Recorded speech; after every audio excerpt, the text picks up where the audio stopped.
Hi ಎಲ್ರಿಗೂ ನಮಸ್ಕಾರ. Universal ಚಾನಲ್ಗೆ ನಿಮ್ಮೆಲ್ರಿಗೂ ಸ್ವಾಗತ. ಗೈಸ್, ಗಿಲ್ಲಿ ಕ್ರೇಜ್ ಯಾವ ರೇಂಜಿಗಿದೆ ಅಂದರೆ, ಒಂದು ಇಂಟರ್ವ್ಯೂನಲ್ಲಿ ಶಿವರಾಜ್ ಕುಮಾರ್ ಸರ್ ಕೂಡ ಹೇಳ್ತಿರ್ತಾರೆ, ಸರ್ ಯಾರು ಗೆಲ್ತಾರೆ ಈಗ ಫುಲ್ ನೋಡಿರ್ತೀರಾ ಸೋಷಿಯಲ್ ಮೀಡ್ಯಾದಲ್ಲೆಲ್ಲ ಏನೇನು ನಡೀತಿದೆ, ಯಾರ್ಯಾರು ಟ್ರೆಂಡಿಂಗ್ ಇದ್ದಾರೆ, ಏನೇನು ನಡೀತಿದೆ ಅಂತ ಎಲ್ಲ ನೋಡಿರ್ತೀರಾ. ನಿಮ್ಮ ಪ್ರಕಾರ ಯಾರು ಗೆಲ್ತಾರೆ ಸರ್ ಅಂತ ಹೇಳಿದಾಗ ಶಿವರಾಜ್ ಕುಮಾರ್ ಸರ್ ಹೇಳ್ತಾರೆ, ಟೇಬಲ್ ತಟ್ಟು ಹೇಳ್ತಾರೆ, ಹಿಂಗೆ ಟೇಬಲ್ ಹಿಂಗೆ ತಟ್ಬಿಟ್ಟು ಗಿಲ್ಲಿನೇ ಗೆಲ್ಲೋದು ಅಂತಾರೆ. ಅಂದರೆ ಅರ್ಥ ಮಾಡ್ಕೊಳ್ಳಿ, 100% ಈ ಸಲ ಈ ಸೀಸನ್ ಗಿಲ್ಲಿಗೆ ಫಿಕ್ಸ್ ಆಗೋಗಿದೆ. ಅಂದರೆ ಇಷ್ಟು ಸೀಸನ್ಗಳಲ್ಲಿ ಅವ್ರು ಗೆಲ್ಬೋದು, ಇವ್ರು ಗೆಲ್ಬೋದು, ಇಬ್ಬರಲ್ಲಿ ಕಾಂಪಿಟೇಷನ್ ಅಂತನಾರು ಇರ್ತಿತ್ತು.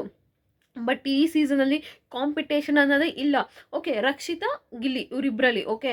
ಬಟ್ ಈಗ ಹೇಳ್ತಿದ್ದಾರೆ ಅಶ್ವಿನಿ ಮೇಡಮ್ ಅವರು ಟಾಪ್ 2 ಇಲ್ಲ ಟಾಪ್ 3 ಥರ ಟ್ರೈ ಮಾಡ್ತಿದ್ದಾರೆ ಅಂತ. ಬಟ್ ಅಶ್ವಿನಿ ಮೇಡಮ್ ಅವರು ಫುಲ್ ಬಾಟಮಲ್ಲಿದ್ದಾರೆ. ಅದು ಹೆಂಗವರು ವೋಟಿಂಗ್ ಅಂದರೆ ಜನಗಳು ವೋಟಿಂಗ್ಗೆ ಬೆಲೆನೇ ಇಲ್ಲ ಅನ್ನಂಗೆ ಆಯಿತು. ಆಮೇಲೆ ಇದೇ ಸಮಯಕ್ಕೆ ಇವತ್ತು ಬಿಗ್ ಬಾಸ್ ಅವ್ರು ಒಂದು ಚಟುವಟಿಕೆ ಥರ ಕೊಡ್ತಾರೆ. ಅದನ್ನು ಅಲ್ಲೂ ಕೂಡ ಗಿಲ್ಲಿ ಶಿವರಾಜ್ ಕುಮಾರ್ನ ಸರ್ನ ಜ್ಞಾಪಿಸ್ಕೊಳ್ತಾನೆ. ಏನಂದರೆ, ಅಂತ ದೊಡ್ಡ ವ್ಯಕ್ತಿ, ದೊಡ್ಡ ಆ್ಯಕ್ಟರು ನನ್ನನ್ನು ಸ್ಟೇಜ್ ಮೇಲೆ ಅವಾರ್ಡ್ ಫಂಕ್ಷನಲ್ಲಿ ಹೇಳ್ತಾರೆ, ನಾನು ಗಿಲ್ಲಿ ಫ್ಯಾನ್ ಅಂತ ಹೇಳ್ತಾರೆ. ಒಂಥರ ನನಗೆ ಅದು ಖುಷಿ ಆಗುತ್ತೆ. ಅಂದರೆ ನನ್ನದು ಒಂದು ಸಿಗ್ನೇಚರ್ ಸ್ಟೆಪ್ ಮಾಡ್ತಾ ಹೇಳ್ತಾರೆ, ನಾನು ಗಿಲ್ಲಿ ಫ್ಯಾನ್ ಅಂತ. ಅದಕ್ಕಿಂತ ದೊಡ್ಡದು ಯಾವ ಅವಾರ್ಡು ಇಲ್ಲ ಅದ್ರ ಮುಂದೆ ಅಂತ ಕೂಡ ಗಿಲ್ಲಿ ಅವರು ಶಿವರಾಜ್ ಕುಮಾರ್ ಸರ್ನ ಜ್ಞಾಪಿಸ್ಕೊಳ್ತಾರೆ. ನೋಡಿ ಎಂಥ ಹೆಂಗೆ ಸಿಂಕ್ ಆಗಿದೆ ನೋಡಿ. ಶಿವರಾಜ್ ಕುಮಾರ್ ಸರ್ ಕೂಡ ಗಿಲ್ಲಿಗೆ ಇದು ಮಾಡಿದ್ದಾರೆ, ಗಿಲ್ಲಿ ಕೂಡ ಶಿವರಾಜ್ ಕುಮಾರ್ ಸರ್ನ ಜ್ಞಾಪಿಸ್ಕೊಂಡಿದ್ದಾನೆ. ಒಂಥರ ಚೆನ್ನಾಗಿ ಸಿಂಕ್ ಆಗಿದೆ ಅಂತಲೇ ಹೇಳ್ಬೋದು. ಒಟ್ಟಿನಲ್ಲಿ 100% ಗೈಸ್, ಇದರಲ್ಲಿ ಏನಾರ ಈ ಬಿಗ್ ಬಾಸರ್ ಏನಾರ ಪ್ಲ್ಯಾನ್ ಮಾಡಿ ಅವ್ರ ಫೇವ್ರೆಟನ್ನು ಗೆಲ್ಸ್ಕೊಬೋದು, ಅದು ಗೊತ್ತಿಲ್ಲ. ಒಟ್ಟಿನಲ್ಲಿ ವೋಟಿಂಗ್ ಅಂತ ಹೋದರೆ 100% ಗಿಲ್ಲಿನೇ ಗೆಲ್ಲೋದು. ಅಕಸ್ಮಾತ್ ಗಿಲ್ಲಿ ಬಿಟ್ಟು ಬೇರೆ ಯಾರನ್ನಾದ್ರೂ ಬಿಗ್ ಬಾಸರ್ ಗೆಲ್ಸಿದ್ರು ಕೂಡ ಅದಕ್ಕೆ ಬೆಲೆ ಇರೋದಿಲ್ಲ. ನಮ್ಮ ಜನಗಳು ಬಿಗ್ ಬಾಸ್ ನೋಡೋದೇ ಬಿಡ್ತಾರೆ. ಹೌದು, ನಾವು ಎಂಟರ್ಟೈನ್ಮೆಂಟ್ಗೆ ನೋಡೋದು.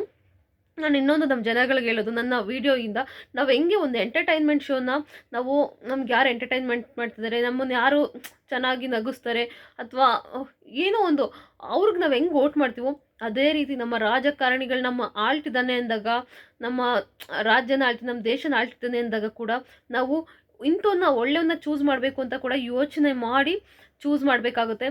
ನಾವುಗಳು ತುಂಬ ಜನ ನಮ್ಮ ಹಳ್ಳಿ ಕಡೆ ನಾನು ನೋಡಿದ್ದೀನಿ, ದುಡ್ಡು ಕೊಡ್ತಾರೆ ಅಂತ ಅವ್ರಿಗೆ ವೋಟ್ ಮಾಡೋದಿರ್ಬೋದು. ಈ ಥರ ನಾವು ಗ್ರಾಮ ಪಂಚಾಯತಿಯಿಂದ ಸ್ಟಾರ್ಟ್ ಮಾಡೋಣ.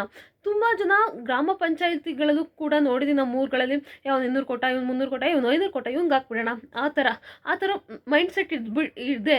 ಅದನ್ನೆಲ್ಲ ನಾವು ಫಸ್ಟು ಬಿಡಬೇಕು. ಇವ್ನು ನಮ್ಮ ದೇಶ ಉದ್ಧಾರ ಮಾಡ್ತಾನೆ, ಇವನು ನಿಲ್ಸೋಣ ಎಲೆಕ್ಷನ್ಗೆ. ಅದು ಯಾವಾಗ ಬರುತ್ತೆ ಗೊತ್ತಿಲ್ಲ ನಮ್ಮ ಜನಗಳಲ್ಲಿ. ಅದೊಂದು ಈಗ ಹೆಂಗೆ ನಾವು ಒಬ್ಬನ ಎಂಟರ್ಟೈನ್ಮೆಂಟ್ ಶೋಗೆ ಇಷ್ಟೆಲ್ಲ ಇದು ಮಾಡ್ತಿದ್ದೀವೋ ಅದೇ ರೀತಿಯೂ ನಮ್ಮ ದೇಶ ಅಂತ ಬಂದಾಗೆ ಓಕೆ, ಅವರೆಲ್ಲ ಈಗ ಹಿಂದಿನ ಜನ್ರೇಷನ್ ಆಗೋಯ್ತು. ಈಗ ಮುಂದೆ ಬರ್ತಿದ್ರಲ್ಲ ಜನರೇಷನು, ಅವರಾದರೂ ಅರ್ಥ ಮಾಡ್ಕೊಳ್ಳಿ.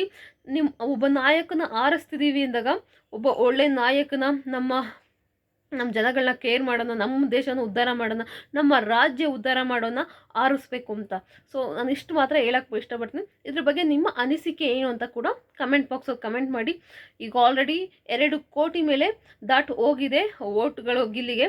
ಸೊ ನಿಮ್ಮ ಪ್ರಕಾರ ನೋಡ್ತಿರ್ಬೋದು, ನಾವೀಗ ಆರಿಸಿದೀವಿ ರಾಜಕಾರಣಿಗಳು ಹೆಂಗೆ ನಮ್ಮ ರಾಜ್ಯನ ಹಾಳು ಮಾಡ್ತಿದ್ದಾರೆ ಅಂತ. ಒಂಚೂರು ಯಾರೋ ಒಬ್ಬ ಹೊಸೊಬ್ಬನೇ ನಿಲ್ಲಿಸಿ ನಮ್ಮ ರಾಜ್ಯನ ಉದ್ಧಾರ ಮಾಡೋದು ನಿಲ್ಲಿಸಿ, ನಮ್ಮ ದೇಶನ ಉದ್ಧಾರ ಮಾಡೋದು ನಿಲ್ಲಿಸಿ. ಸೊ ಅಷ್ಟು ಮಾತ್ರ ಕೇಳ್ಕೊಳ್ಬಲ್ಲೆ ಅಷ್ಟೇ. ಇದ್ರ ಬಗ್ಗೆ ನಿಮ್ಮ ಅನಿಸಿಕೆ ಅಂತ ದಯವಿಟ್ಟು ಕಮೆಂಟ್ ಬಾಕ್ಸಲ್ಲಿ ಕಮೆಂಟ್ ಮಾಡಿ. ಯಾರಾದರೂ ಗೆಲ್ಲಿ, ಒಟ್ಟಿನಲ್ಲಿ ಗಿಲ್ಲಿಲ್ಲ ರಕ್ಷಿತಲ್ಲಿ ಇಬ್ಬರು ಗೆದ್ರೆ ನನಗೆ ಐ ಆಮ್ ಸೋ ಹ್ಯಾಪಿ.